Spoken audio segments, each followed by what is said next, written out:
Orient bell tiles studio से आप देख रहे हैं एबीपी न्यूज। नमस्कार, एबीपी न्यूज पर हाजिर हूं मैं रुमाना इसार खान।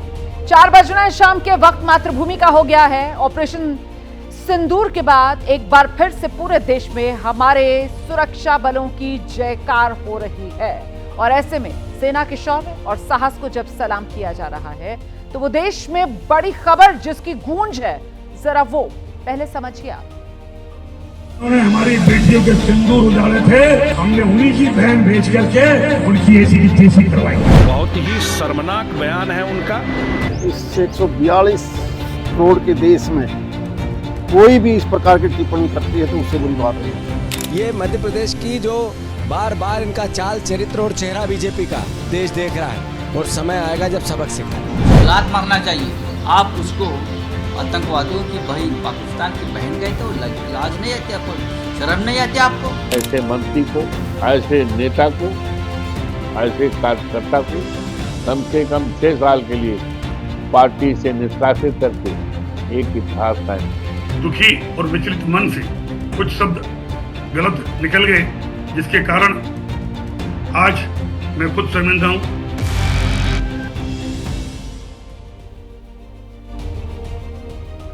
ये बड़ी खबर है जिस पर आज मातृभूमि में मैं बात करने जा रही हूँ। मध्य प्रदेश सरकार में ये जनजातीय मामलों के मंत्री हैं, इनका नाम विजय शाह है और विजय शाह जो हैं वो देश की बेटी का अपमान कर रहे हैं, देश की वर्दी का अपमान कर रहे हैं, देश की सेना का अपमान कर रहे हैं, क्योंकि वर्दीधारी एक बेटी में उन्हें सिर्फ और सिर्फ एक मुसलमान नजर आ रहा है और उस मुसलमान से वो आतंकवादियों की बहन कर्नल सोफिया कुरैशी को करार दे रही है। ये वो विजय शाह का शर्मनाक बयान, जाबाज का धर्म तलाश कर विजय शाह ने जिस तरीके की सियासत की, उसके बाद जाहिर सी बात है मामला आगे बढ़ना ही था और वही हो रहा है। कर्नल सोफिया कुरैशी पर मध्य प्रदेश के मंत्री के विवादित बयान, ये मामला अब देश की सर्वोच्च अदालत सुप्रीम कोर्ट तक पहुंचा है। आज सुप्रीम कोर्ट ने सवाल उठा दिए मंत्री विजय शाह पर।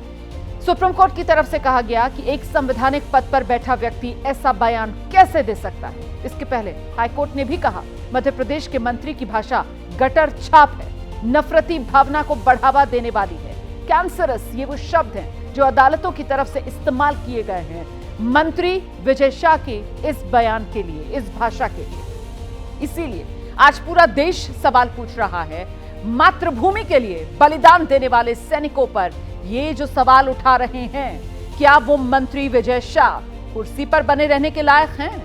देश जानना चाहता है जो कर्नल सोफिया कुरैशी पूरे देश के लिए वीरता का प्रतीक बनी, मान सम्मान का प्रतीक बनी, उनके मजहब को लेकर उन्हें कटघरे में खड़ा करने का अधिकार मंत्री को किसने दिया और ऐसा मंत्री अब तक अपने पद पर बरकरार क्यों है? क्यों एक्शन नहीं लिया जा रहा? जो कदम मध्य प्रदेश सरकार को उठा देने चाहिए थे वो कदम अदालत के आदेश के बाद उठाए जा रहे हैं। मध्य प्रदेश सरकार निकम्मी और नाकारा हो गई है क्या? क्या ये मान लिया जाए कि मध्य प्रदेश की मोहन यादव सरकार ने अपने मंत्री को बचाने के लिए देश की जनभावना, कोर्ट की आशंकाओं को ताक पर रख दिया है? क्या ये मान लिया जाए कि मध्य प्रदेश की मोहन यादव सरकार के लिए अपने एक मंत्री की कुर्सी, अपने एक मंत्री का मान देश की वीर बेटियों के सम्मान से ज्यादा जरूरी हो गया है? देश में इस वक्त तिरंगा यात्रा बीजेपी निकाल रही है, ऑपरेशन सिंदूर की सफलता का पर्व मनाया जा रहा है, लेकिन क्या यह पर्व एक वीर बेटी के मान के बिना पूरा हो पाएगा? सोचिएगा जरूर। इसीलिए आज पूरा देश जो सवाल कर रहा है, अब वो सवाल सिलसिलेवार तरीके से आपके सामने रखती हूं। पहला सवाल, अपने मंत्री के विवादित बयान पर मध्य प्रदेश सरकार ने कार्रवाई खुद क्यों नहीं की? ये सवाल बड़ा है। मंत्री का बयान आता है और कोई एक्शन मंत्री पर नहीं लिया जाता।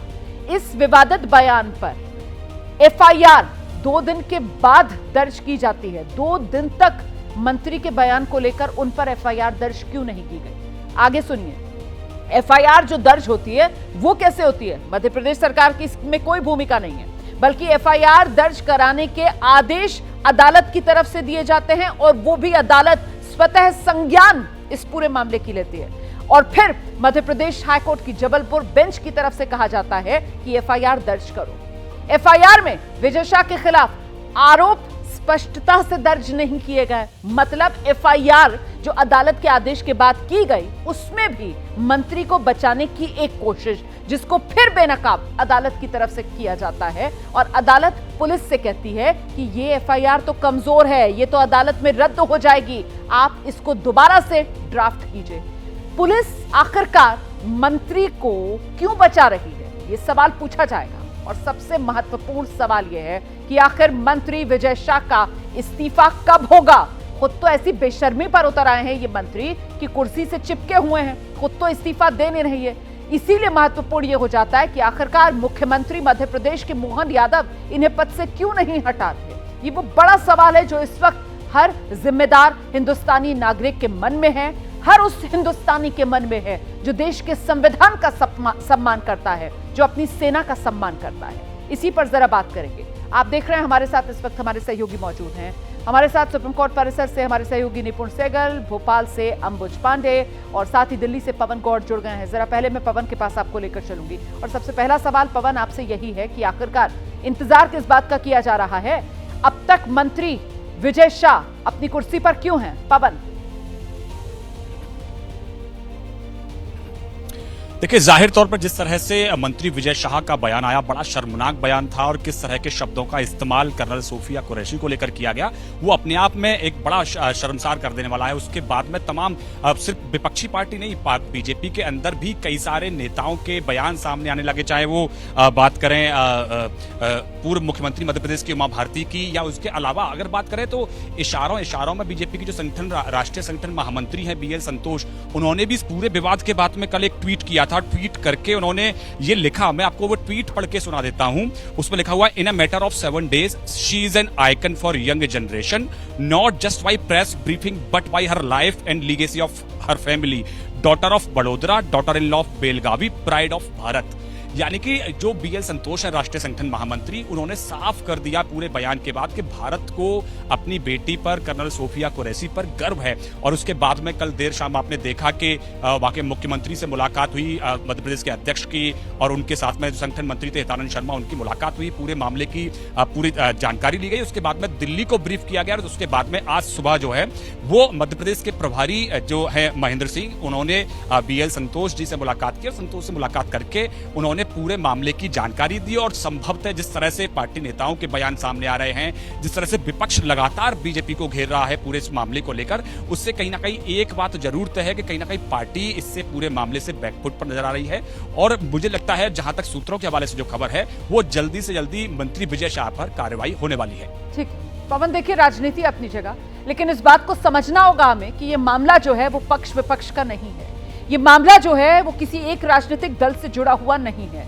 ये मामला जो है वो सीधे सीधे देश की बेटी से जुड़ा हुआ है, देश की वर्दी से जुड़ा हुआ है, देश की सेना से जुड़ा हुआ है। और इसीलिए इस मामले में अगर कार्रवाई नहीं की जाती है, इस मामले में अगर मंत्री को पद से नहीं हटाया जाता है, तो फिर यकीनन आप ये मानकर चलिए कि ये बहुत गलत मैसेजिंग होगी जो देश में जाएगी।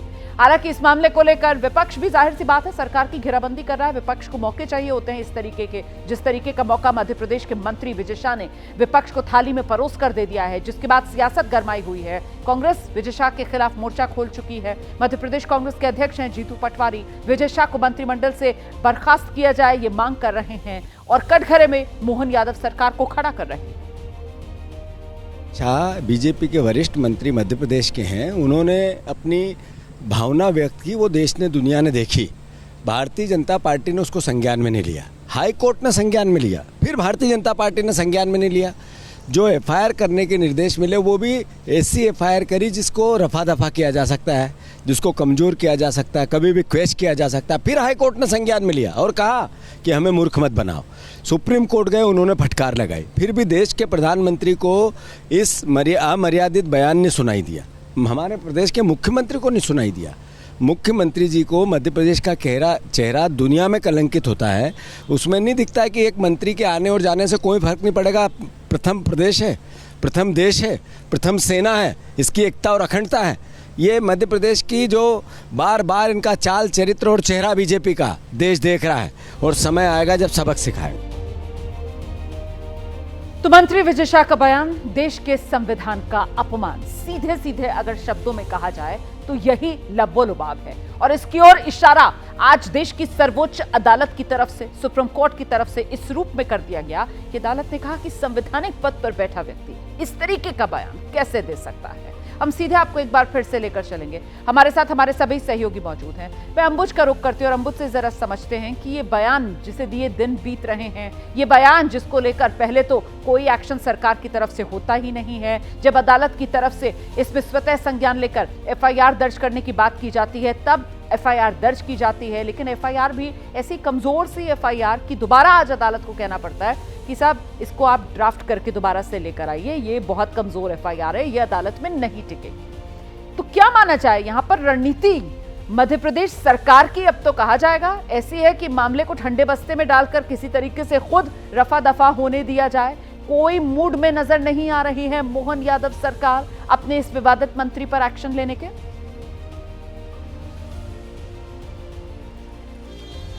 जी देखिए रोमाना, बिल्कुल अगर ये कोशिश है भी कि अगर इसको ठंडे बस्ते में डाल दिया जाए तो ये मामला ठंडे बस्ते में जाने लायक नहीं है, क्योंकि केंद्र सरकार ने हमारे जो पूरा सिंदूर ऑपरेशन था उसका चेहरा बनाया था सोफिया कुरैशी को। पूरे देश को नाज है हमारे देश की बेटी पर, और जिस तरीके का शर्मनाक बयान आया है, शर्मिंदा कर देने वाला ये बयान आया है, उस पर ये लगभग आज 4 दिन बीतने जा रहे हैं और कोई एक्शन ना होना, किसी तरीके का एक्शन ना होना, ये गंभीर सवाल खड़ा करता है संगठन पर भी और सरकार पर भी। क्योंकि लगातार ये बातें होती तो रहीं कि बैठकें हो रही हैं, गंभीर नसीहत दी गई है, कड़ी नसीहत दी गई है, लेकिन उसका नतीजा क्या निकला? क्या किसी तरीके का उनका निष्कासन हुआ? क्या उनको कैबिनेट से बाहर किया गया? किसी तरीके का कैबिनेट से बाहर जाने की बात तो छोड़ दीजिए, कारण बताओ नोटिस तक नहीं दिया गया है। एक एफआईआर हुई दर्ज, मैं फिर से वही अपनी बात दोहराता हूं जो पहले कही थी, एक एफआईआर जो दर्ज हुई वो भी हाई कोर्ट के कहने पर दर्ज हुई, और वो एफआईआर जिसको आज हाई कोर्ट ने ये कह दिया कि ये कमज़ोर है एफआईआर है, और इस एफआईआर के में पूरे ये चांस बनते हैं कि इसको खारिज किया जा सकता है। लिहाजा इसको दोबारा से जाकर के बना करके लाएं जिसमें आरोप साफ तौर पर लिखा हो, साफ तौर पर ये लिखा हो कि इस मंत्री ने किस तरीके की बात कही है, इस मंत्री की क्या सोच है। तो निश्चित तौर पर जैसे जैसे ये दिन बीतते जा रहे हैं, घंटे बीतते जा रहे हैं, ये मामला ठंडा नहीं हो रहा है रोमाना, ये मामला गर्म हो रहा है, और निश्चित तौर पर ये सवाल और गंभीर होंगे। विपक्ष भी सवाल पूछ रहा है, विपक्ष का काम सवाल पूछना है, राजनीति करना है, राजनीति करने का मौका भी खुद इसी मंत्री ने दिया है। लेकिन अब तक अगर सरकार संगठन आगे आकर के इनका इस्तीफा ले लेती, इनको बर्खास्त कर देती, या अब मैं बार बार वही बात कह रहा हूं कि इस मंत्री से उम्मीद नहीं है कि ये बर्खास्त होंगे, क्योंकि ये सुप्रीम कोर्ट चले गए थे कि वहां से कुछ राहत मिलेगी, लेकिन सुप्रीम कोर्ट से भी फटकार पड़ी है। तो जैसे जैसे ये समय बीत रहा है, ये मामला कोई ठंडा नहीं होने वाला है, ये सवाल और गंभीर होते जाएंगे। ये मंत्री तो ऐसी पैंतरेबाजी करते हुए यहाँ पर नजर आ रहे हैं कि ये तो अपनी बचाव की जुगत लगाने में व्यस्त हो गए हैं, ये तो अपनी कुर्सी भी बचाए रख रहे हैं और कानूनी शिकंजा इन पर ना कसे, उसके लिए भी ये रास्ते तलाश रहे हैं। इसीलिए तो देखिए कैसे आनन फानन में सुप्रीम कोर्ट का दरवाजा भी खटखटा देते हैं। हालांकि सुप्रीम कोर्ट से इन्हें फटकार आज जबरदस्त जरूर लगी है। मैं लौटूंगी आपके पास, लेकिन जिस बात का जिक्र हमारे सहयोगी अभी अंबुज कर रहे थे, सियासत तो गर्मा रही है। मध्य प्रदेश के मंत्री विजय शाह के कर्नल सोफिया कुरैशी पर विवादित बयान देने पर कांग्रेस विजय शाह को मंत्रिमंडल से हटाने की मांग कर रही है। इतना ही नहीं, अब तो बीजेपी के जो अपने साथी हैं, सहयोगी दल, वो भी टिप्पणी को शर्मनाक बता रहे हैं।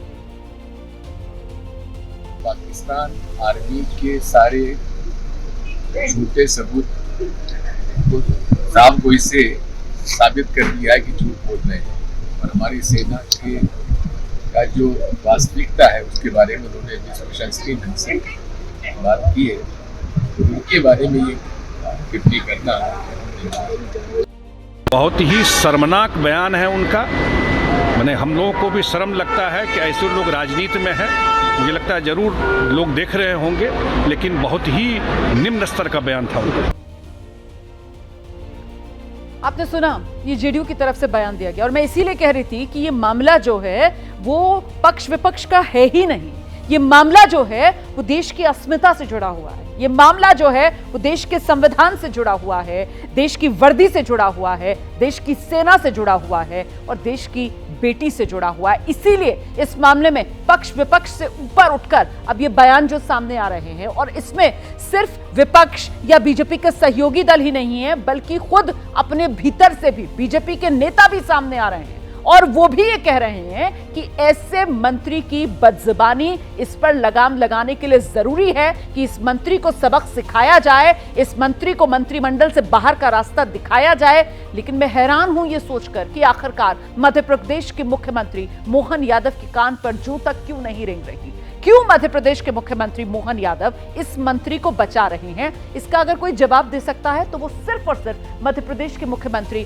मोहन यादव ही इसका जवाब दे सकते हैं, क्योंकि ये मंत्री ऐसा है जो बैठा संवैधानिक पद पर है, लेकिन इसके बोल ऐसे हैं जो संवैधानिक पद की गरिमा को खत्म कर रहे हैं, जो देश के संविधान का अपमान कर रहे हैं। और इस ओर आज ध्यान अब तो देश की सर्वोच्च अदालत सुप्रीम कोर्ट की तरफ से भी खींच दिया गया है। निपुण, बिल्कुल बिल्कुल चीफ जस्टिस के पास, सुप्रीम कोर्ट के चीफ जस्टिस के पास ये मामला रखा गया था, जल्द सुनवाई का अनुरोध किया गया था, ये बताते हुए कि एफआईआर दर्ज हो गई है, सख्त कार्रवाई हाईकोर्ट करवा रहा है, गिरफ्तारी हो सकती है, ऐसी तमाम आशंकाएं जताई गई। ये भी कहा गया कि ज़्यादा सख्ती की जा रही है, इतना भी कुछ नहीं कह दिया था, बयान के लिए माफ़ी भी मांग ली है। लेकिन चीफ जस्टिस आज कम से कम कुछ सुनने के मूड में नहीं थे। चीफ जस्टिस BR गवई ने साफ तौर पर कहा कि मंत्री के पद की एक जिम्मेदारी होती है, एक मर्यादा होती है, क्या बोल रहे हैं उसका एक स्तर होता है, किस तरह का बयान दे रहे हैं, कैसा आचरण कर रहे हैं। आपने किसी बात का पालन नहीं किया और आप राहत की उम्मीद कर रहे हैं हमसे।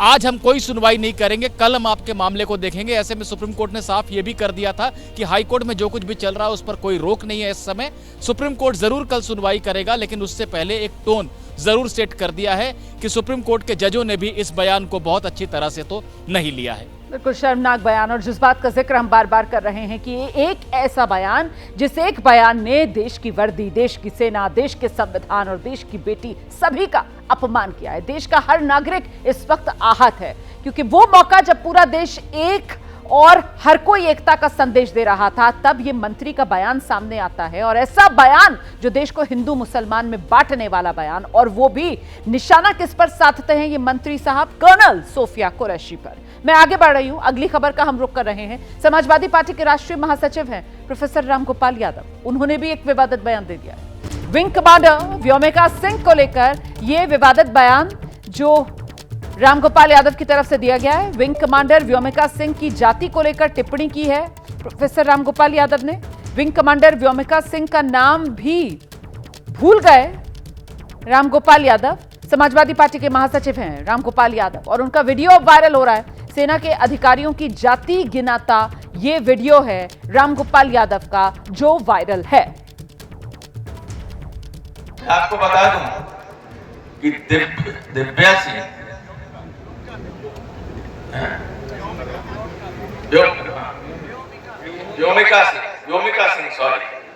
व्योमिका सिंह हरियाणा की जाकर और एयर मार्शल भारती पूर्णिया के यादव हैं। तो विंग कमांडर व्योमिका सिंह को लेकर दिए गए इस बयान के बाद अब बीजेपी उन पर हमलावर। समाजवादी पार्टी के राष्ट्रीय महासचिव रामगोपाल यादव, उन्होंने जो विंग कमांडर व्योमिका सिंह थी उनकी जाति का इस्तेमाल करते हुए कहा कि वो तो उस जाति से आती है। तो क्या आपको लगता है कि वीर सैनिकों को भी जाति गिनाए जाने की जरूरत है? ये वीर सैनिक जो हमारे बहादुर जवान हैं, जिन्होंने आज शौर्य वीरता का परिचय दिया है, वो जाति में नहीं बटे होते हैं, वो देश के जज्बातों के साथ में खेलते हैं, जान हथेली पर लेकर के चलते हैं। तो इसलिए उनको जाति में बांटना और जाति से देखना, मुझे लगता है कि ये समाजवादी पार्टी हमेशा जाति की राजनीति करते करते भावी जाति लाने का काम करती है। तो जिस तरह से उनको हाशिए पर लाने का काम किया है प्रदेश की जनता ने, तो आने वाले समय में ये जाति करेंगे तो और दशा खराब होने वाली है। मातृभूमि में अब मैं आगे बढ़ रही हूं और अब आपको फटाफट अंदाज में खबरें दिखाएंगे। 4 मिनट में 40 बड़ी खबरें।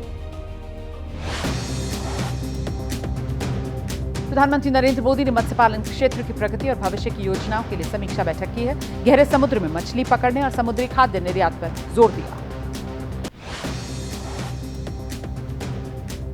जम्मू कश्मीर के पहलगाम में बीजेपी कार्यकर्ता और स्थानीय लोगों ने घोड़े पर सवार होकर तिरंगा यात्रा निकाली है। ऑपरेशन सिंदूर के लिए सेना और प्रधानमंत्री मोदी का आभार जताया।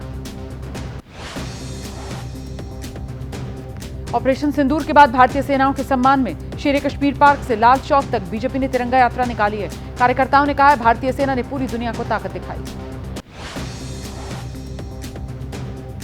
भारतीय सशस्त्र बलों के सम्मान में जयपुर में तिरंगा यात्रा निकाली गई। सीएम भजन लाल शर्मा तिरंगा यात्रा में शामिल हुए। ऑपरेशन सिंदूर की सफलता पर सशस्त्र बलों के सम्मान में आगे आया भारतीय रेलवेज। देश के अलग अलग रेलवे स्टेशन पर भारतीय जवानों के शौर्य को सलाम करते डिस्प्ले पर चलाए गए देशभक्ति से ओतप्रोत वीडियोस। भारतीय सेना ने एक और वीडियो सोशल मीडिया पर शेयर किया है। सेना की त्रिशक्ति कोर यूनिट के युद्धाभ्यास का ये वीडियो है। नौसेना, थल सेना, वायुसेना का सामंजस्य त्रिशक्ति यूनिट। जम्मू कश्मीर के त्राल में सुरक्षा बलों ने जैश के 3 आतंकवादियों को किया ढेर। पहलगाम हमले के बाद जारी की गई 14 आतंकवादियों की लिस्ट में शामिल थे तीनों आतंकवादी। ऑपरेशन सिंदूर की सफलता के बाद पहली बार श्रीनगर पहुंचे रक्षा मंत्री राजनाथ सिंह। सीएम उमर अब्दुल्ला और एलजी मनोज सिन्हा मौजूद रहे। श्रीनगर से रक्षा मंत्री राजनाथ सिंह ने सेना ने दिखाए पाकिस्तान की करतूतों के सबूत। पाकिस्तान के बर्बाद ड्रोन, हथियारों का मलबा रक्षा मंत्री ने देखा। जवानों से मुलाकात के बाद बोले रक्षा मंत्री, सेना पर पूरे देश को गर्व। सूझबूझ के साथ आप दुश्मनों के ठिकानों को तबाह किया। कहा, हम हर आतंकी ठिकाने तक पहुंचेंगे और दुश्मन की छाती चीर देंगे। रक्षा मंत्री राजनाथ सिंह ने पाकिस्तान पर प्रहार बोलते हुए दो टूक कहा, आतंकवाद के खिलाफ किसी भी हद तक जा सकते हैं। हिंदुस्तान पर कोई भी हमला एक्ट ऑफ वॉर होगा। आतंकियों ने धर्म पूछकर मारा, हमने आतंकवादियों का कर्म देखकर उन्हें मारा। राजनाथ सिंह ने कहा है, पाकिस्तान से बात सिर्फ आतंकवाद और पीओके पर होगी। पाकिस्तान ने परमाणु हमले की धमकी दी थी। पूछा, क्या ऐसे गैर जिम्मेदार देश के हाथ में एटम बम सुरक्षित है? पाकिस्तान के परमाणु बम की निगरानी होनी चाहिए। तुर्की के राष्ट्रपति अर्दवान ने भारत के खिलाफ जहर उगला। भारत के बॉयकॉट कैंपेन से भड़के अर्दवान ने भारत के हमलों का जवाब देने के लिए पाकिस्तान को बधाई दी। चेंबर ऑफ कॉमर्स की पर्यटन समिति के अध्यक्ष सुभाष गोयल बोले, जब तुर्की में भूकंप आया था तब भारत ने मदद की थी। हम सोच भी नहीं सकते कि तुर्की हमारे दुश्मन पाकिस्तान के साथ खड़ा हो जाएगा।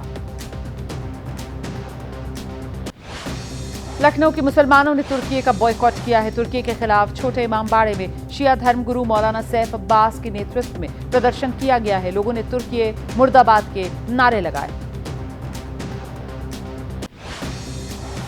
तुर्की का विरोध करने पर पुणे के व्यापारी को पाकिस्तान से धमकी भरा फोन आ गया। व्यापारी ने पुलिस में दर्ज करा दी है शिकायत। राजस्थान के अनूपगढ़ के गांव में ड्रोन मिला। कुछ दूरी पर ड्रोन के टूटे हुए कैमरे भी मिले। सूचना मिलने पर मौके पर पहुंचे बीएसएफ के अधिकारी जांच पड़ताल जारी है। सीमावर्ती इलाकों को छोड़कर जम्मू के बाकी स्कूल कॉलेजेस प्रशासन ने खोले। सांबा और कठवा में सीमा से सटे हुए इलाकों के स्कूल अभी बंद रखने के आदेश हैं। बिहार दौरे पर राहुल गांधी ने दरभंगा में शिक्षा न्याय संवाद के तहत छात्रों से बात की है। छात्रों से मुलाकात पर बिहार सरकार पर राहुल ने आरोप लगाए। कहा, दलित और पिछड़े छात्रों से बात करने से मुझे रोकने की कोशिश की गई।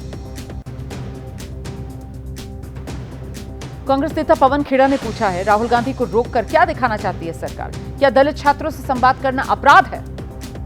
और अब बात आतंक की सफाई की। जम्मू कश्मीर से इस वक्त की बड़ी खबर। त्राल में आप जानते हैं आज इनकाउंटर हुआ है जिसमें जैश के 3 आतंकवादी ढेर कर दिए गए। ढेर होने से पहले एक आतंकवादी ने अपनी मां से बात की।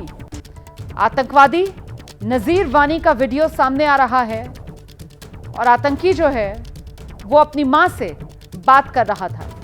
ढेर होने से पहले का ये वीडियो बताया जा रहा है जिसमें आतंकवादी अपनी मां से बात कर रहा है।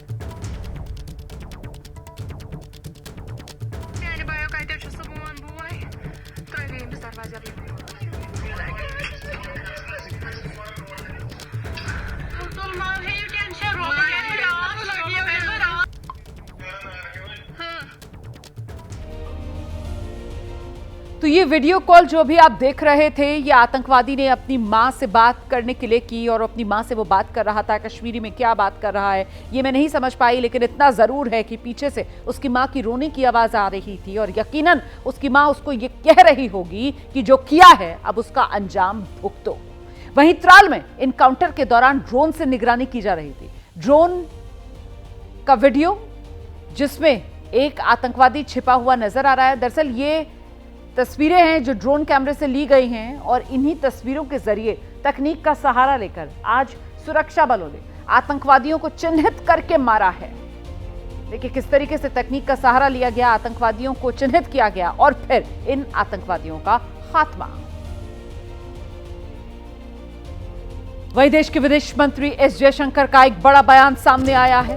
विदेश मंत्री कह रहे हैं सिंधु जल समझौता स्थगित रहेगा। ये भारत की तरफ से दो टूक अंदाज में कह दिया गया है। ऑपरेशन सिंदूर पर हमें अंतर्राष्ट्रीय सपोर्ट मिला है। पाकिस्तान से सिर्फ आतंकवाद पर और पीओके पर बात होगी। पीओके पर तीसरे देश का दखल भारत को मंजूर नहीं। आतंकवाद पर सिर्फ जीरो टॉलरेंस, यही देश की नीति। सुनिए। We actually got a lot of international support. Many ministers, many leaders called up PM, many ministers called me up. We had a Security Council resolution which very clearly said that the perpetrators of the attack should be held accountable. And on May 7th morning, we held them accountable through the action which was taken through Operation Sindoor. Sometimes the Kashmir issue has been brought up. Again, the only thing which remains to be discussed on Kashmir is the vacation of illegally occupied Indian territory in Pakistan occupied Kashmir. We are open to discussing that with Pakistan. So I want to spell out our positions very clearly so that what is in your minds and what many of you have raised with me on various occasions. The government's position is very, very clear. मैं आगे बढ़ती हूं और अब मातृभूमि में जो खबर मैं आपको दिखाने जा रही हूं वो खबर दरअसल मैं इसलिए आपको दिखा रही हूं क्योंकि मुझे आपकी फिक्र है। आपको आगाह करने के लिए मैं ये खबर आप तक पहुंचा रही हूं। अगर आप ये सोचते हैं कि ट्रेन का टिकट मिला नहीं है, चलो बस से सफर कर लेते हैं, तो जरा सावधान हो जाइए आप, क्योंकि बेलगाम है बसें। आप जैसे यात्रियों को बेबस कर उनका फायदा उठा रही हैं ये बसें। प्राइवेट बसों पर आप तो चढ़ते हैं इसलिए कि देखिए ट्रेन का टिकट नहीं मिल रहा और किराया जो है उसमें भी शायद कुछ फ़ायदा मिल जाए, आपको सोने की जगह मिल जाए, लेकिन आसानी से अपनी मंजिल तक आप पहुंच जाएंगे, ये आपकी सोच होती है जब आप बस में सवार होते हैं। पर प्राइवेट बसों के संचालकों पर लालच इस कदर हावी है कि वो आपकी सेफ्टी के बारे में रत्ती भर भी नहीं सोच रहे। आज सुबह सुबह हादसा हुआ। बिहार से दिल्ली आ रही थी, डबल डेकर बस थी, स्लीपर बस, और लखनऊ पहुंचते ही उस बस में आग लग गई। बस में सवार 5 लोगों की झुलसकर मौत हो गई और इसकी वजह सिर्फ और सिर्फ लापरवाही है जो सामने आई। लखनऊ की सड़क पर जल रही इसी बस में बैठे 5 यात्रियों की मौत हुई। बिहार से दिल्ली जा रही बस सुबह सूरज निकलने से पहले लखनऊ के किसान पथ में धधकने लगी।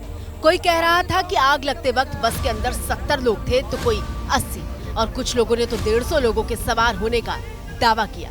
आग बुझने के बाद हम भी वहां पहुंचे। हमारी टीम ने देखा कि आग से बस के अंदर का एक एक पुर्जा खाक हो चुका था। जो कपड़े हैं, जो बैग हैं, वो पूरी तरह से जलकर खाक हो चुके हैं और आप देखिए कि किस तरीके से लोगों की साड़ियां यहाँ पर देखिए जली हुई हैं, बैग जले हुए हैं। जैसा संवाददाता ने बताया, कैमरे में भी हमें वैसा ही दिखा। कहीं किसी की साड़ी अधजली रखी थी। सुबह 5 बजे नींद में डूबे यात्री जब आग में झुलसने शुरू हुए तो भगवान भी इन 5 यात्रियों को बचा नहीं पाए। गृहमंत्री अमित शाह छत्तीसगढ़ और तेलंगाना सीमा पर कररेगुट्टा हिल्स में 21 दिन तक चले नक्सल विरोधी अभियान में घायल हुए जवानों से आज मिले। तस्वीरें आपके सामने हैं। दिल्ली के एम्स ट्रॉमा सेंटर पहुंचे गृहमंत्री अमित शाह और वहां जाकर नक्सली मुठभेड़ में जो जवान घायल हुए थे उनसे गृहमंत्री अमित शाह ने मुलाकात की है, उनका हालचाल जाना है। गृहमंत्री ने पीड़ित परिवारों से बातचीत भी की है और जवानों के जल्द स्वस्थ होने की गृहमंत्री की तरफ से कामना की गई। ये तस्वीरें एम्स अस्पताल की, जहां जो जख्मी जवान हैं उनसे गृहमंत्री ने मुलाकात की है, उनका हालचाल जाना, उनके परिवार के लोगों को सांत्वना गृहमंत्री की तरफ से दी गई है। छत्तीसगढ़ और तेलंगाना की सीमा पर यह ऑपरेशन ब्लैक फॉरेस्ट चलाया जा रहा है सुरक्षा बलों की तरफ से। इसी के तहत सुरक्षा बलों ने 31 नक्सलियों को मार गिराया। ये बड़ी कामयाबी है जो सुरक्षा बलों को मिली। इस साल 2025 में अब तक 197 नक्सलियों को ढेर किया जा चुका है। केंद्रीय गृह मंत्री अमित शाह ने इसे अब तक का सबसे बड़ा नक्सल विरोधी ऑपरेशन बताया है। और जो डेडलाइन सरकार लेकर चल रही है वो 31 मार्च 2026 है। 31 मार्च 2026 तक भारत को नक्सल मुक्त करने का वादा भी इस मौके पर गृहमंत्री अमित शाह की तरफ से दोहराया गया है।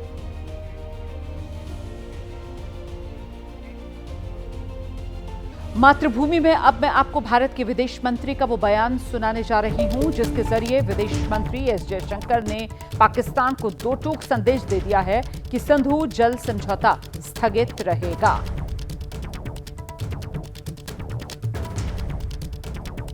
We actually got a lot of international support. Many ministers, many leaders called up PM, many ministers called me up. We had a Security Council resolution which very clearly said that the perpetrators of the attack should be held accountable. And on May 7th morning, we held them accountable through the action which was taken through Operation Sindoor. I re-emphasize the Cabinet Committee on Security and the government obviously was very clear that the Indus Waters Treaty is held in abeyance and will be continued to be held in abeyance until cross-border terrorism by Pakistan is credibly and irrevocably stopped. और इस बीच एक और बड़ी खबर मातृभूमि में जानिए आप। अमेरिकी राष्ट्रपति डोनाल्ड ट्रंप ने एप्पल के सीईओ टिम कुक से कहा है कि उन्हें भारत में फैक्ट्रियां लगाने की जरूरत नहीं है। ट्रंप ने गुरुवार को कतर की राजधानी दोहा में बिजनेस लीडर्स के साथ एक कार्यक्रम में शिरकत की और इस दौरान एप्पल सीईओ के साथ बातचीत में ट्रंप की तरफ से ये भारत विरोधी बयान है जो दिया गया है। A little problem with Tim Cook yesterday. I said to him, Tim, you're my friend. I treated you very good. You're coming in with $500 billion, but now I hear you're building all over India. I don't want you building in India. You can build in India if you want to take care of India, because India is the highest, one of the highest tariff nations in the world. It's very hard to sell into India. मातृभूमि देख रहे थे आप। मुझे इजाजत दीजिए। ABP news पर खबरों का सिलसिला लगातार जारी है।